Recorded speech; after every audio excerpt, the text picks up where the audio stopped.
Hey everybody, welcome to Dulcimerica. My name is Futch. Thank you very much for joining me.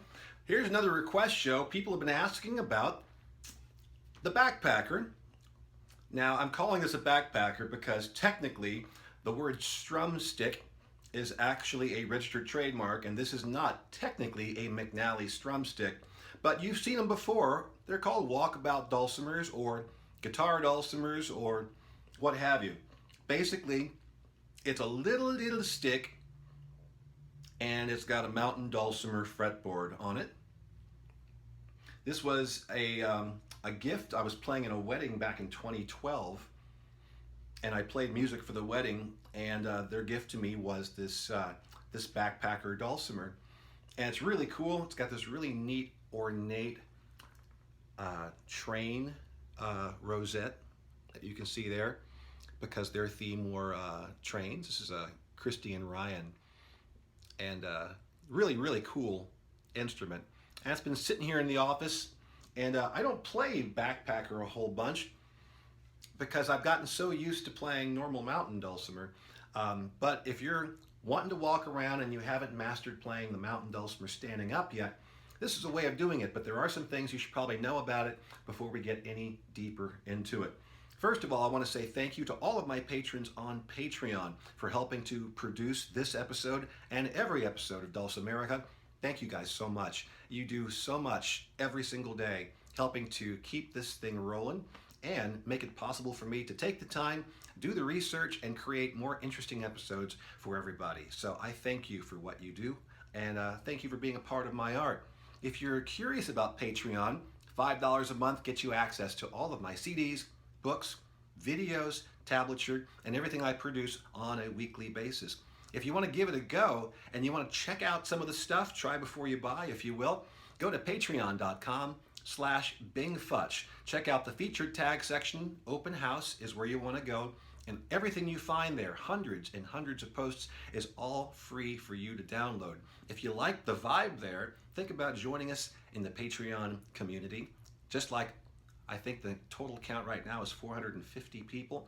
I'm amazed and blown away by their support, their encouragement, and their ability to help make Dulcimerica happen on a weekly basis. Thanks again, everybody. So this instrument is wild, and it's a little tricky. Now, I do not have a strap on this, and I'll tell you the first thing you're going to want is you're going to want to put a strap on it because it's really light, and otherwise it's just going to bounce around all over the place on you. So have something where it can be hanging from you. For this demonstration, I'm going to have it rooted on my thigh, upper thigh here, and then grab onto it here. The first thing you're going to know about the backpacker dulcimer is that it is strung backwards for mountain dulcimer players, but it is strung the same way that the guitar is strung, with the bass string closest to you and the lightest string, or the melody string, furthest away from you. The reason this is that since we're used to playing the melody string closest to us, if all you want to do is focus on playing the melody against the drones, while holding it like a guitar, you can just reach and grab that first string and play on it like that. So I'll go ahead and play the D major scale here and just work my way up.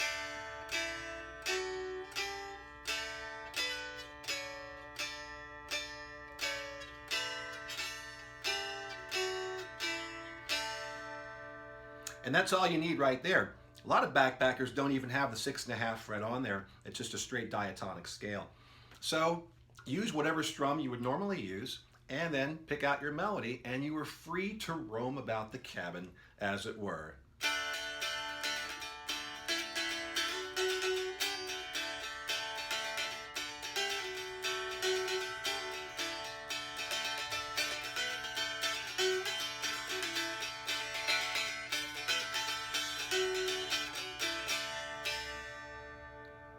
Now, if your fingers are long enough, you can also get over there and grab the bass string for some variety in tone. And this really depends on how thick the neck of the backpacker is. As you can see, this one is pretty thick, and that actually works pretty well because a good amount of that heft will fit right into the space, that crease. I know there's a real name for it. I just can't figure out what it is right now. Between your thumb and your index finger. If you can actually be the first person to tell me what this little space here is between your thumb and forefinger, I'll send you a CD. Because I'm really curious now. And I'm really terrible about looking that kind of stuff up. Anyway, it fits really well right here. But some of the backpackers I've seen and played, this section is a lot thicker, and that can be very difficult for people with small hands. So when you are choosing one of these, make sure that you can get up and down the fretboard easily before you actually jump in and get one. So if you get your fingers curled over a bit like this, and that really is the key, flat, they're just going to shoot right past the fretboard. Curl your fingers like that, and that'll put them in a position where you can jump on that bass string as well.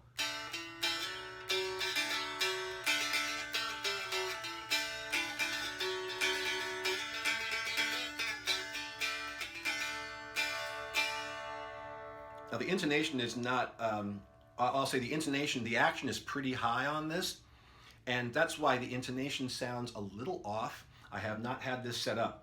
The bridge down here probably needs to be taken down just a little bit to keep those notes from going sharp. So if you're playing and it doesn't sound quite right, there are a couple of things you can do. One is to adjust the setup, but you don't want the strings to be too low because the backpacker has a naturally jangly nature to it. And if you're just rocking on it like a guitar, those strings will rattle against the frets if you bring the action down too low. So be careful about that. And there was something else I was going to say about that, but I've forgotten. In any case,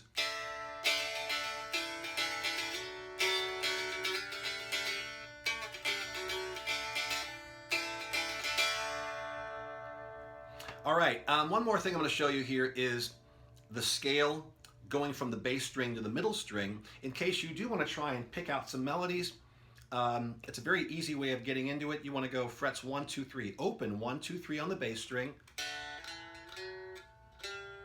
and then open 1, 2, 3 on the middle string.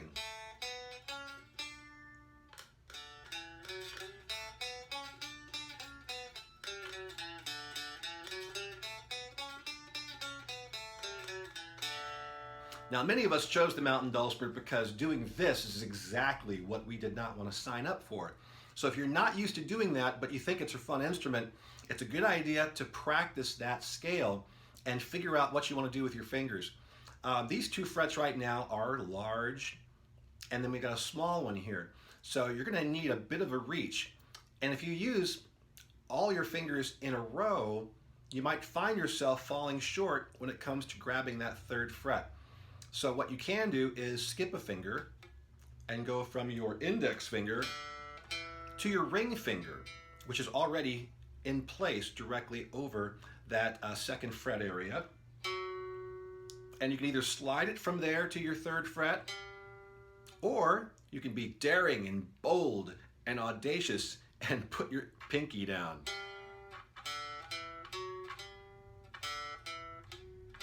And then the same thing with the middle string. And I just used my middle finger instead. But any combination is going to work if it's working for you and you can be consistent with it. You'll want to practice that a lot just to get used to the spacing and the way that you're holding your hand, the positioning and everything else. Because, you know, when you think about Mountain Dulcimer, we do a lot of our work in the first 3 fret range. So if you can get comfortable with the first 3 frets, you'll not only have all the notes of the D major scale if you're tuned in DAD, you'll have all those notes, plus you'll have the ability to comfortably move around them. And then if you so desire, you can get into playing some very, very simple chords. Now let's think about the basic 1, 4, 5 chords here, D, G, and A. Of course, D is very simple. For a full D, you can just come in at the 2nd fret on the bass string or on the melody string and get a nice D major chord.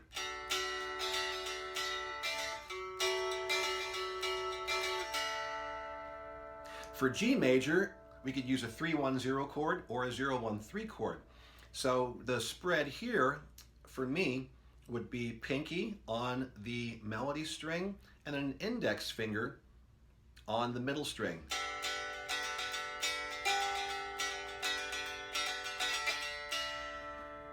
You can reverse that as well and do pinky on the bass string, index finger on the middle string.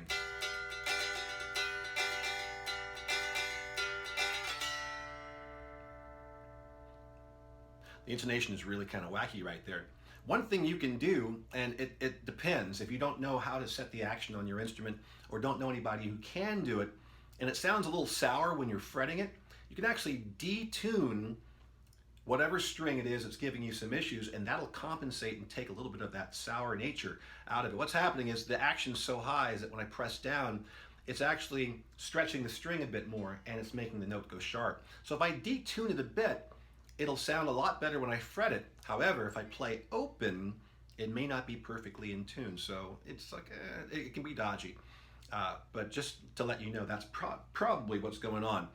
I don't remember who built this, but a lot of the strumsticks, or of the strumsticks period, the McNally strumsticks, are immaculately set up, and they sound wonderful. This is not an advertisement for McNally strumsticks. This is just an observation. Okay, what else was I going to show you here? Oh yes, your A chord.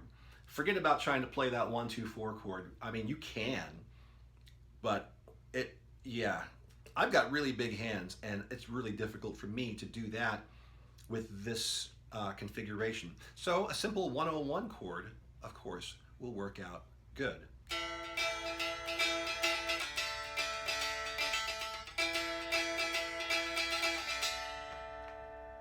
Another thing you can do that'll be a lot easier probably is for you to bar in order to get those chord changes. And since we're playing this guitar style, this works out really, really well. So for open D, we would just strum open. For G, we would bar at the 3rd fret.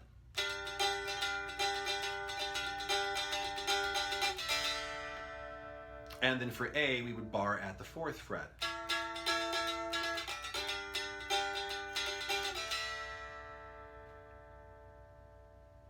So I could go, Amazing grace, how sweet the sound that saved a wretch like me. I once was lost, but now I'm found. Was blind, but now I see. And those bar chords, of course, can be either major or minor chords, because we're not playing a third of any sort with a bar chord. We're playing root, and we're playing the 5th. So if you needed to play a G minor, that bar 3 would work as a G minor. It's a fun instrument, especially when you're kind of wandering around and nobody knows what it is, and they're really convinced it's a guitar or a banjo, but it's neither of those things. So, I mean, as far as playing intricate stuff on it, it could be difficult unless you have an instrument that's set up really, really well.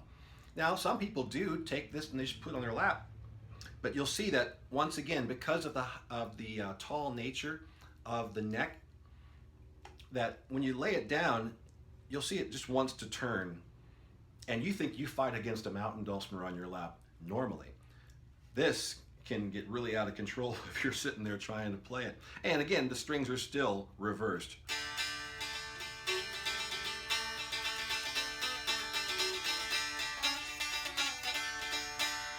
Every time I strum it, it's making like a log ride or something like that. But there are many, many different ways to do it, and I suppose you could string it the other way if you wanted to.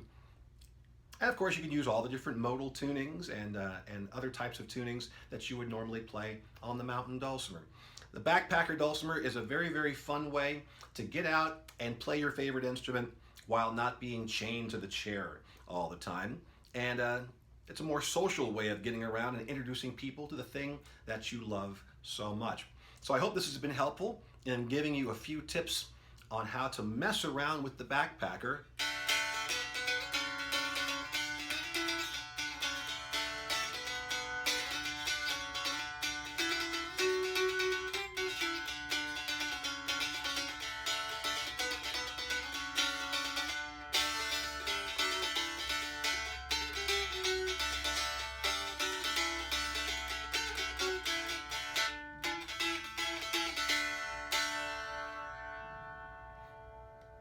You know, it might also be that these strings are 7 years old. So that's it for this episode. Ladies and gentlemen, I'm on my way to Bardstown, Kentucky to take part in Kentucky Music Week. I'll see you on the road this summer. And once again, if you're interested in checking out Patreon, go to patreon.com/BingFutch. Check out the open house section of the featured tags area and download everything you find there. If you like it, hopefully you'll stick around for a lot more. Until next time, my friends, keep playing and have a good time.